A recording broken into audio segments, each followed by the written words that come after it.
আসসালামু আলাইকুম, সকলকে স্বাগত জানাচ্ছি আমার রান্নার কিচেনে।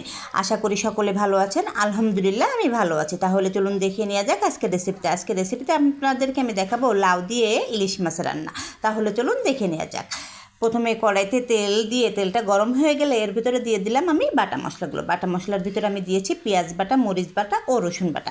এটাকে দিয়ে আমি কিছুক্ষণ রান্না করে নিলাম। কিছুক্ষণ রান্না করে নেওয়ার পর এর ভিতরে আমি দিয়ে দিলাম জিরা গুঁড়া, ধনিয়া গুঁড়া, হলুদ গুঁড়া ও স্বাদ মতন লবণ ও সামান্য পানি দিয়ে এটাকে আমি ভালোভাবে কষিয়ে নেব। ভালোভাবে কষিয়ে নেওয়ার পর এর ভিতরে আমি দিয়ে দেবো লাউগুলো দিয়ে এটাকে আমি আরও 5 মিনিট মতন ভালোভাবে কষিয়ে নেব। ভালোভাবে কষিয়ে নেওয়ার পর এর ভিতরে আমি দিয়ে দেবো ঝোলের জন্য পানি দিয়ে এটাকে পানিটা গরম হওয়া অবস্থা পর্যন্ত অপেক্ষা করব। গরম হয়ে গেলে এর ভিতরে দিয়ে দেবো ইলিশ মাছগুলো।